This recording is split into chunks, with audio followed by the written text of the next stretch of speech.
Stephen Hurahan here at BrandMasterAcademy.com, and in this video I want to talk to you about your target audience and specifically how your target audience actually shapes the development of your entire branding and marketing strategies. Now, understanding your target market and target audience is pretty straightforward. I mean, you have a brand and a solution of some kind in the form of a product or service, and you have an audience who are in most need of that product or service. And in order to get your brand in front of them as the brand of choice, you need to understand what they want, what they need, and how they're feeling in order to be able to deliver the right message at the right time.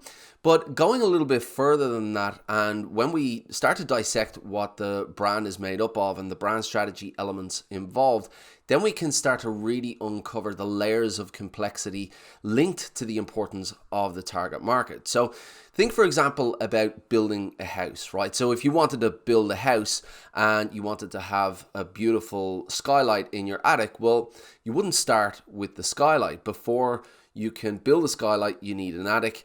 Before you have an attic, you need an upstairs. Before you have the upstairs, you have the downstairs, you have the walls, and before all of that, you have the foundations. And that's exactly what building a brand is like. You need to start at the foundations and build your brand step by step. And at the very foundations of any brand is your target audience. You really need to get down into who they are, the challenges that they have, how they're feeling about those challenges, and really try to understand them so that your brand can resonate with them.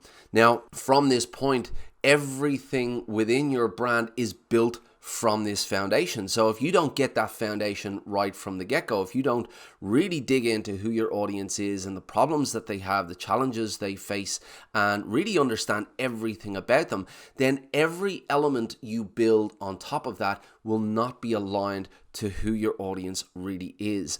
Your brand positioning strategy will be misaligned because it's not talking to the pain points of your audience. Your brand personality will be misaligned because it's based on a positioning strategy that is not aligned to your audience. Your brand identity system, your communication strategy, your story, everything will be misaligned because the brand building starts with who your audience is. So because those foundations are so important, let's start with the definition of that foundation so we're on the same page.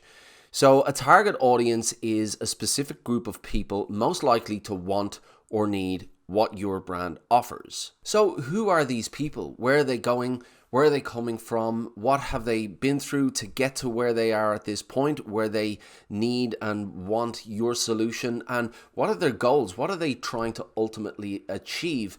And what emotions are tied to that?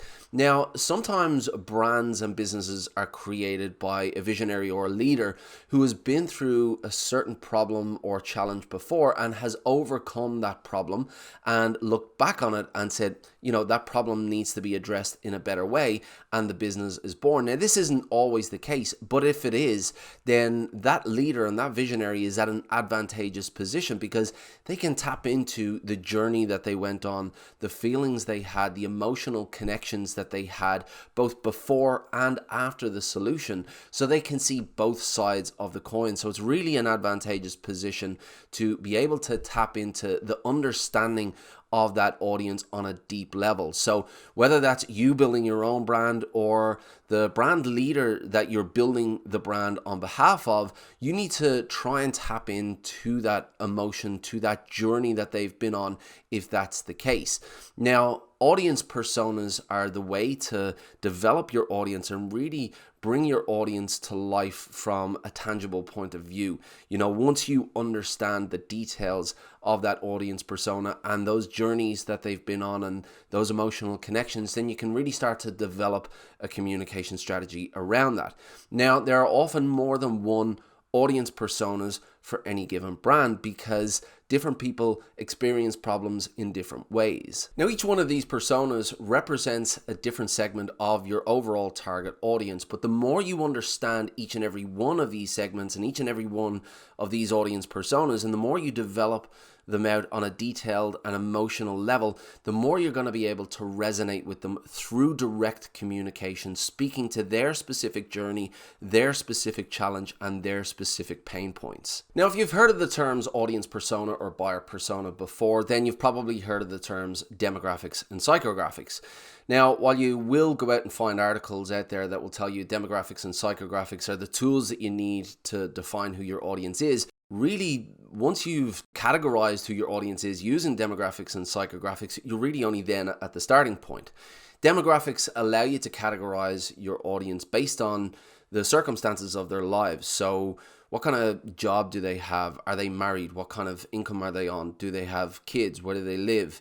On the other hand, your psychographics are about their behaviors. So this really starts to paint in a little bit of the picture in terms of their personality. So what kind of car do they drive? What do they like to do on weekends? What activities do they like to do? What magazines do they read? What music do they listen to? So your demographics allow you to categorize your audience based on their circumstances, whereas your psychographics allow you to categorize your audience based on their behaviors. But as I said, this is still really only the starting point. We don't know too much about them at this stage. Yes, we know where they live. We know that they're married, they have kids. We know what kind of car they drive. We know what music they listen to. But as far as understanding who they are as people and what they're kind of going through and the journey that they're on, we don't know too much about them at this stage. And that's what we need to uncover when defining who our target audience is, who these audience personas are, in order to really resonate with them, in order to develop a communication strategy that's going to talk to those specific pain points. So what we want to do is we want to uncover where they will meet our brand, at what point they're going to meet the need or the want for the solution that our brand offers. When we're able to understand everything about that situation, where they've come from up until that point, what they've been going through, are they stressful? Are they full of anxiety? Do they have a really strong desire for a certain type of outcome? When we start to understand all of these emotional connections that they have to the problem that our brand solves, then we can really start to understand how we're going to communicate with them, how we're going to resonate with them on a human level. Now, once we've identified the pain points that our audience has, the next step is about uncovering the emotional connections that they have attached to those pain points. And this is the key here. This is the key to resonating with your audience, is through that emotion. Now, any challenge that we have in our lives, any kind of problem that we come across, we're going to have both an internal and an external conflict with that challenge. So what does that mean? Well, let me give you an example. So let's say there's a business owner who needs to meet his sales targets and he's falling short of those sales targets. Well, his external conflict here is that if he continues to miss his sales targets, then there's going to be implications for that. He might only be able to last 6 or so months, and then he might lose his business. But what is the internal conflict that he's carrying with that emotional connection? Well, the internal conflict is about how he's feeling about those consequences.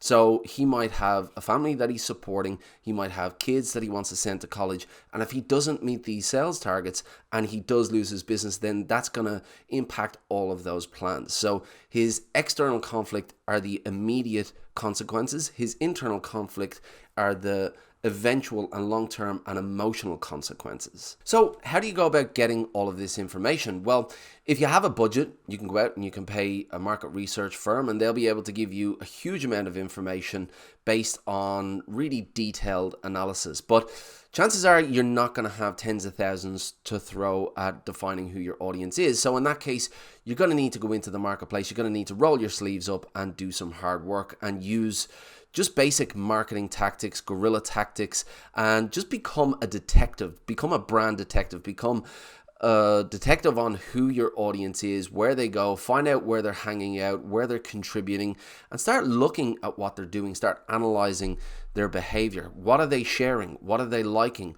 What are they commenting on? How are they feeling about circumstances in and around the solution that you offer? Are they asking any questions? What kind of questions are they asking? Now, they're not going to be posting comments saying their internal and their external struggles. They're not going to be sharing that kind of information out there, but you're not relying on them sharing that level of detail either. What you want to do is you want to build a picture of their circumstances. And this starts with your demographics and your psychographics.